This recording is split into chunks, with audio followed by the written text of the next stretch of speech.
Well, hello and welcome to Binge Watch, the podcast where we take a look at the hottest new TV and film releases on streaming television platforms. I'm Hannah Fernando, the editor-in-chief of Woman and Woman and Home magazine. And I'm Ian McEwen, writer on TV Satellite Week, TV Times and What's on TV magazines.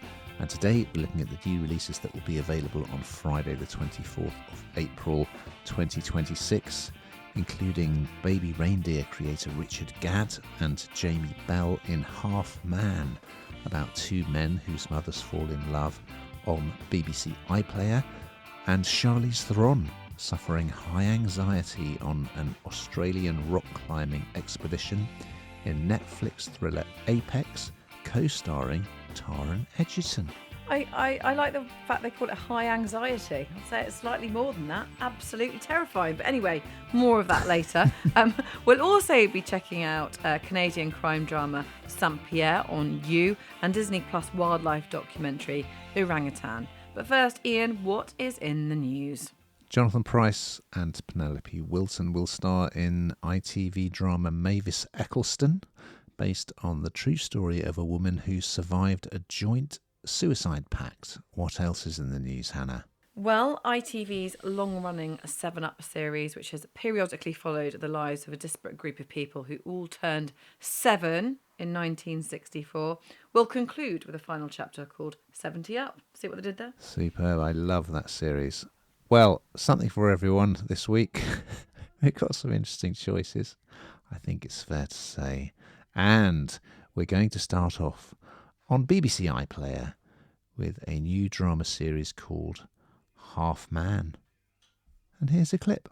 I didn't think I'd see you again. You messed up my life. I couldn't get out of my mind. Your words, your violence. Don't talk like you're better than me, not after what you did. I hate everything about you.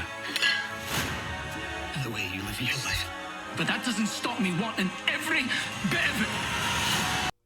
Well, Baby Reindeer, created by and starring Richard Gadd, was a big hit on Netflix, wasn't it?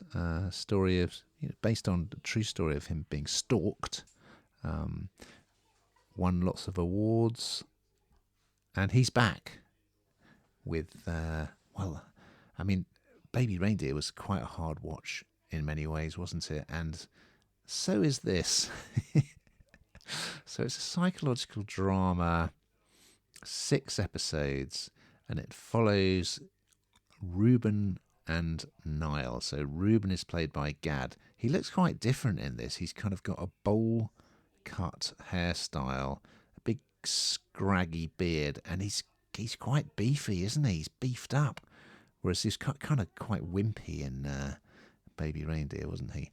And Niall, who as an adult, yes, they're both played by younger actors as children, and then as adults, Gadd plays Ruben and Jamie Bell plays Niall.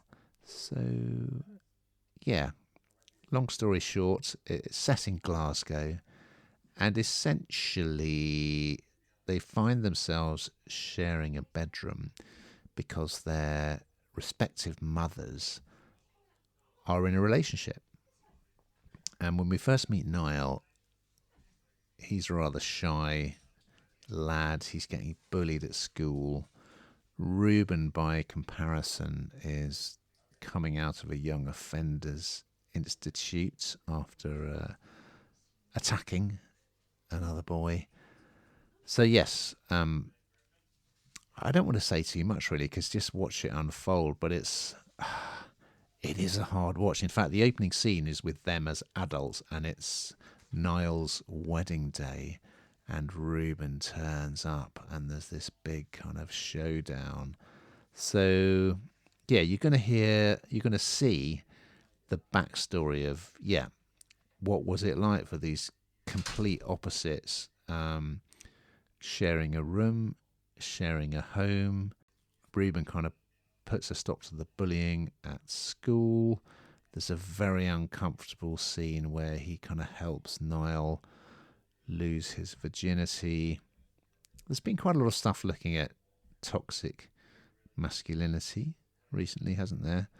And I would say, yeah, add this to the list because Ruben is a very frightening character. I mean, Gadd is he's terrifying as this guy. He really is. And then you see a little bit of, okay, why did he become this incredibly violent, volatile person?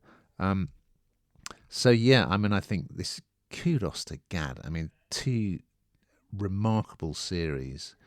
In fact, I think he came up with this before he came up with Baby Reindeer, but it was made afterwards. So yeah, I mean, he's done an amazing job. It's brilliantly done, and I got to say, the two actors who play them as teenagers do a wonderful job as well. It is a tough watch, but it's really, really good. What did you think, Hannah? I couldn't agree with you more. It's a really hard watch. That's what I was going to say straight away. Incredibly, if you can sit down, it's incredibly well done, I think. If you read all the interviews, they've looked into this toxic masculinity, haven't they? Like really investigated it and looked at it and kind of try to explain that perhaps some of this behaviour, not that it's ever acceptable, of course it is not, but it stems back to trauma, some kind of trauma in people's lives, and it's unpicking all of that. And you get to know these two children.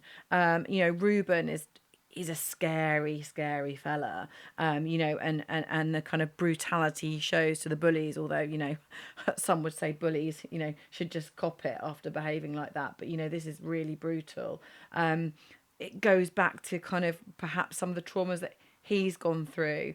And as you say, there are moments in this which you kind of put your hands up against your eyes, don't you? You can't really believe it's happening. It's pretty graphic at times as well, which some people might find quite hard to watch. But I don't feel like it's frivolous in any way. I don't feel like you watch it and think, God, this is just a kind of this is a cheap way of getting people to watch this. This feels really well investigated. It kind of, again, it's quite zeitgeisty, isn't it? It's of the moment. It's exactly what everyone's talking about at the moment. And if it opens some people's eyes, then that's probably a good thing, because sadly this is probably going on, in lots of people's worlds. So it's a hard watch, as you say, but is it well done? Absolutely. We're going to move across to Netflix for our next offering, which is a feature-length action thriller called Apex. And here's a clip. What's special, Sasha? I already know about you. Danger makes you feel alive. Perfection's the only option. But this is completely different. You think you can handle it? Run for your life. I mean, this really is action-packed. When we call it an action thriller, it is absolutely action-packed. And it's chilling from the off, I would say. So it's got Oscar winner Charlize Theron.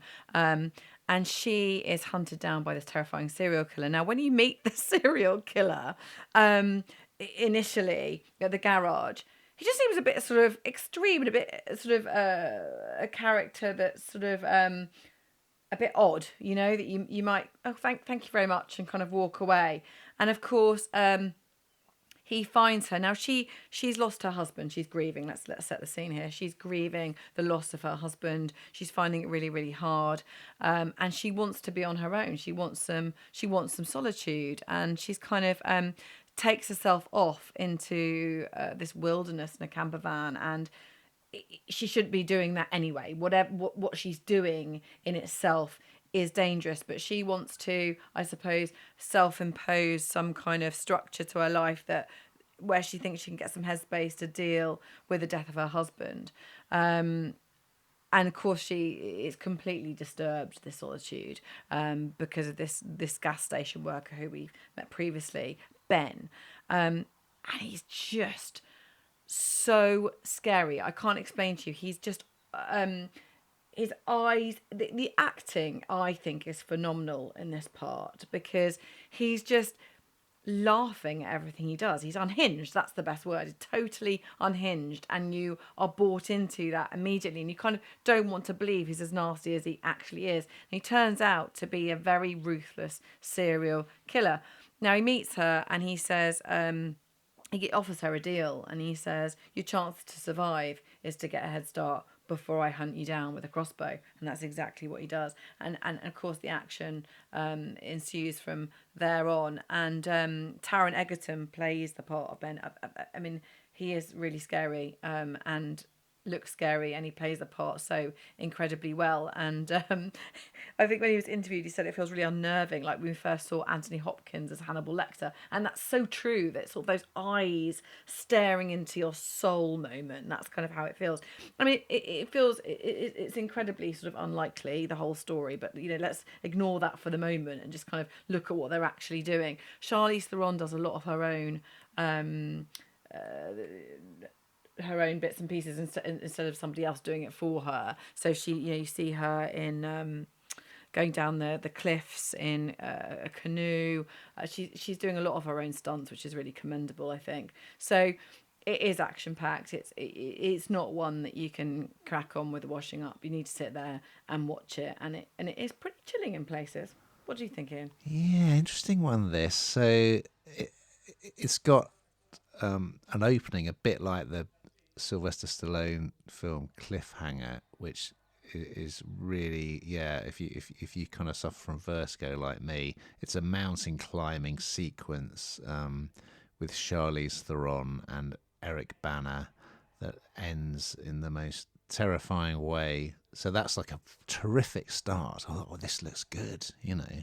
And then it kind of goes almost into Deliverance territory. So she's, as you say, she's off in her camper van to explore the wilderness, and then she's meeting these kind of quite scary local blokes. They're hunters who are really sexist and quite aggressive, and they follow her. And the one person who seems quite helpful is this guy Ben. Yeah. So, but I've got to say, it then goes. Remember that Tory politician who described the scheme to fly immigrants to Rwanda as batshit crazy? That's what this is. It goes completely and utterly loopy.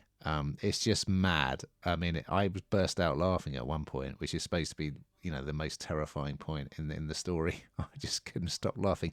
I won't spoil it by saying what happens, but, you know, I mean, Charlize Theron is great in this role, and yeah, I mean, it's impressive. They put her through it. My God. But I do find it a bit tiresome to have a whole film where just a woman is being terrorized by a man and hunted. It's, you know, it's a bit grim, really. But yeah, Taron is having the time of his life playing this guy Ben, who is an absolute, done the full Fruit Loop. I mean, suspends your disbelief, and you know, it's quite a wild ride. But yeah, I mean, it's, you know, it's absolutely bonkers. Over on You and Alibi, we have a new crime drama called Saint-Pierre. And here's a clip. People end up in Saint-Pierre for one or two reasons. They fall in love with it, or they're running from a past they want to leave buried. Be careful around Fitz. Donnie's got a lot of demons that tend to appear when no one expects it. Yes, it's yet another police procedural in an unusual location. We just can't get enough of them, can we, Hannah? And this one, well, Saint-Pierre is actually off the coast of Newfoundland in Canada, and I'm going to be in a musical which is set in Newfoundland. It's called Come From Away, Hannah. So I thought, yeah, we'll check, because I've been to Newfoundland as well, and it's an amazing place. So yeah, it's actually an archipelago of 8 French islands, and talking of crime dramas in exotic locations, it's got Josephine Joubert, who plays Detective Sergeant Florence Castle in Death in Paradise. And similarly, these sort of, you'd imagine, very peaceful, law-abiding French islands, for the purposes of TV drama, become crime-ridden, a bit like the Caribbean island in Death in Paradise. It's virtually a murder every week. But anyway, that's fine. So, a mixed bag, I would say, this one. It's a great backdrop, very picturesque, looks terrific. And I really like the two lead characters. So, yes, you've got Josephine Joubert playing Deputy Chief Geneviève Archambault, a.k.a. Arch. And there's a new arrival, this guy, Inspector Donny Fitzpatrick, who is known as Fitz. He is played by Alan Hawco. Okay, so, yeah, he's kind of bit of a fish out of water, to coin a phrase. Unfortunately for him, he gets seasick, and this new job is going to involve a lot of travelling by boat from island to island. And yes, his backstory is he's a family man, but his wife is in a relationship with a prominent politician who he arrested. So yeah, it's complicated, as they say. So yeah, I've only watched episode 1, and yeah, it's kind of like, each week there's a different crime that they're going to solve.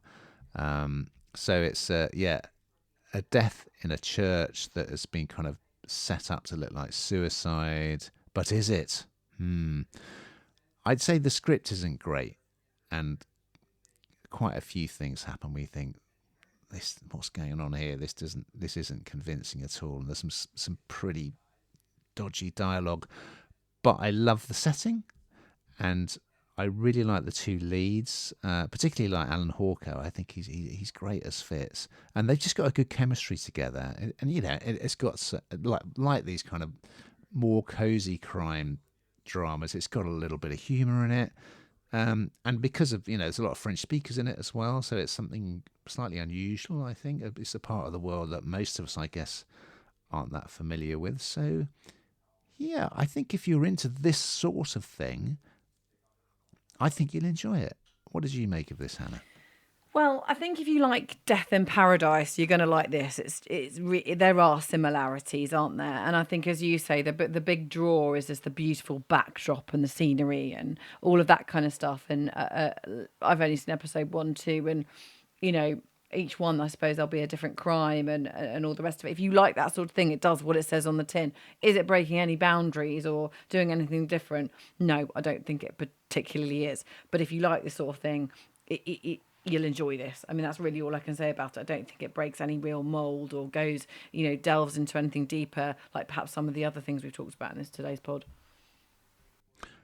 Fair enough. Well, we're going to finish on Disney Plus with a feature-length wildlife documentary called Orangutan. And here's a clip. Welcome to the islands of Borneo and Sumatra, where animals fly through the air, crawl, and guard the forest floor. But one animal rises above them all. The orangutan. So yes, Disney Plus, this really has the, immediately you're watching, you're in Disney, don't you? And I think it's partly because the narrator is Josh Gadd. And I kept thinking, I know that voice, I know that voice, I know that voice. And of course, he's the voice of Olaf in Frozen. And once you know that, you can't unhear it. But he brings a sort of je ne sais quoi to this, really, because it's quite different. I really enjoy wildlife documentaries, shows, and they're often done by Sir David Attenborough, aren't they? And we kind of have that format. We know what we're getting. This is just really different. This feels like you're in the Jungle Book somehow, doesn't it? It's got a real Disney-esque vibe about it, which of course is done by Disney Plus, but it's very at times it sort of pinch me moments of thinking, is this sort of real? Because it's incredible footage of orangutans, which are actually incredibly hard to capture because they're so high up in the trees. I mean, it's as simple as that. They live way above the ground, and so it's very, very hard for them to film. So this is quite spectacular actually, because you get to follow a family, you get to follow the baby grow up and then leave his family to go off, and what comes with that. And you grow very close,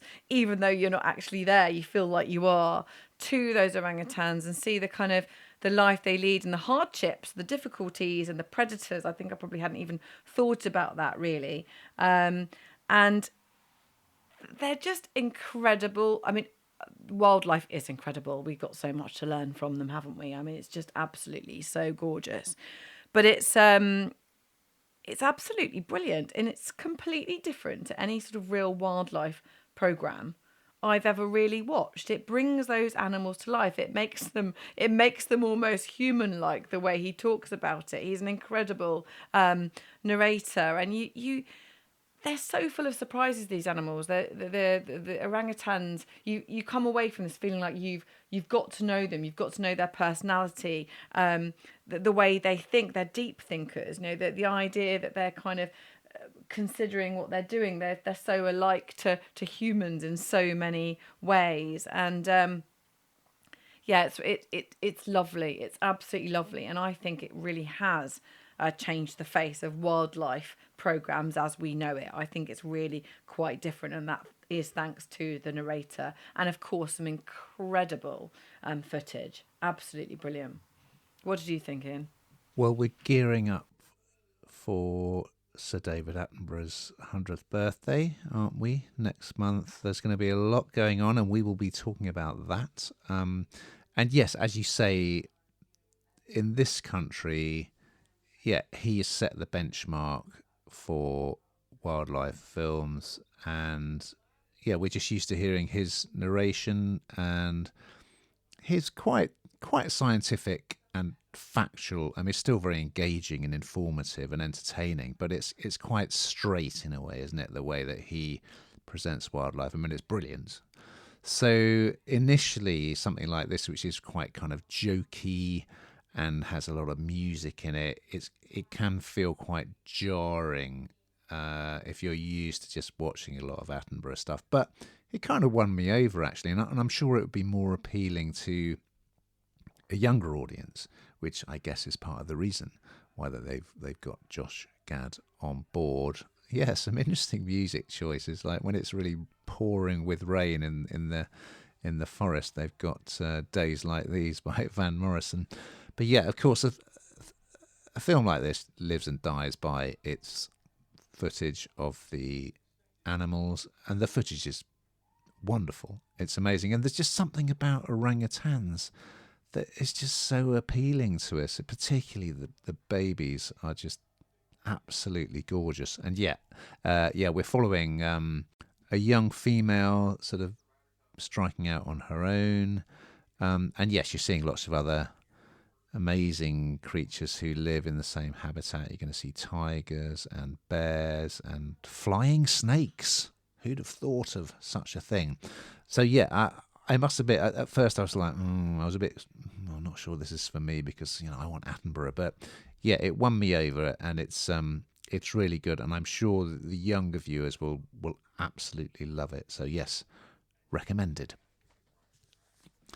Now we've got to that time, young Hannah Maladio, where we find out what the hell you've been binge watching. Well, not quite the animals in the jungle. Perhaps they are. I've been watching I'm a Celebrity South Africa, which of course is a pre-record. I find it a bit odd actually, but anyway, it's a pre-record. David Hayes hasn't gone down that well in it. He's come under a bit of criticism, but But yes, the celebs are in the jungle. And this was done, of course, to kind of mitigate the whole COVID years when they needed, when they couldn't record. And so, but it was popular, so they've kept it. So, but it is a pre-record rather than live, unlike the actual I'm a Celebrity, which I think falls around Christmas time, doesn't it? Okay. Well, in preparation for the Attenborough birthday, I've been rewatching Life on Earth, his landmark 1979 series, which is available on BBC iPlayer. And exciting news, the award-winning drama Chernobyl about the nuclear power station disaster. Well, that's now available free to air on Sky Mix, starring Paul Ritter and Jared Harris. So yes, I've been watching that and thoroughly enjoying it.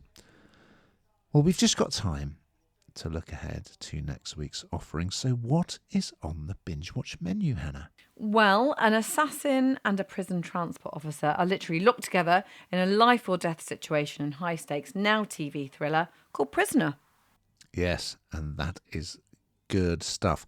And the Spanish language adaptation of Isabel Allende's epic novel, The House of the Spirits, arrives on Prime Video. So we look forward to those and much, much more. But in the meantime, dear listeners, Watching!